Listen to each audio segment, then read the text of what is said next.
Hello everyone, today I am working on this 2007 Chevy Tahoe, and if you're dealing with your power liftgate and a code DTC B153A and your liftgate is not working, so my liftgate, this is after the fact, so I thought I would make this video to hopefully save somebody from the unnecessary work and time of replacing this motor. I found this bulletin, but again, after the fact. What was happening is they were getting, the dealership, GM, was getting a lot of these motors, liftgate motors, being sent for being defective, and they were not finding anything wrong with the liftgate motor. But the symptoms, you would very much think it is a liftgate motor. So what we were experiencing is nothing was working. So you would push the button, it wouldn't work. You can manually close it, but you would have to kind of slam it pretty hard in order for it to detect that the door was closed. When you would try and open it, you would pull the handle and it would unlatch, but it wasn't opening automatically. The one thing that I did think was strange is whenever we tried to opening it when it was closed. So right now obviously it's working because I fixed it, but when you would pull this handle, it wouldn't open. Right there you got a little bit of a vibration. It wouldn't open, but you can hear like a grinding, similar to like your door lock actuator. If you've experienced a door lock actuator that isn't locking, it's kind of makes a whining, whirring noise and vibration coming from this handle.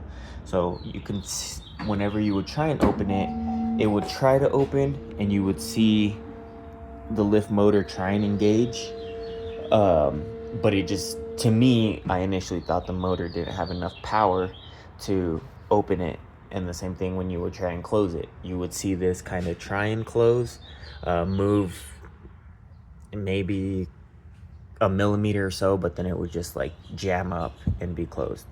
According to this bulletin, which I still don't understand necessarily the relation, but if you are getting something like this similar, it ended up being this lock actuator. So this is what was vibrating. So whenever you would try and pull that button for it to open, this was just vibrating quite a bit. You put your hand on it and it would just, I even started moving the connection and it started vibrating. The moment I replaced that lock actuator, everything started working properly. So like I said, unfortunately I already thought it was the motor, but for anyone that's having a similar issue, please look into, if you're pulling this, there's going to be vibration here. Again, lift motor is here. There is this diagnostic procedure, talking about using a 3-amp fuse jumper wire to see, but if you have this code, the DTC B153A, and you're getting vibration from the lock actuator, I mean, you can pretty much bet it's going to be that lock actuator. It affects more vehicles than I thought. So Buick Enclaves, Cadillac CTS, SRX, Escalade, Avalanche, Tahoe, Suburban, Traverse, Yukon, Acadia, Outlook, with the power liftgate. So like I said, hopefully this helps somebody before they go through the work and effort, money, and replacing that tailgate lift motor. This is pretty easy. Again, I don't really focus on the how-to, but I'll go through. It just has these torques, 1, 2 torques, has a bunch of clips. Pull the clip out, has some more torques right here, comes right out. Pretty straightforward job. Thank you.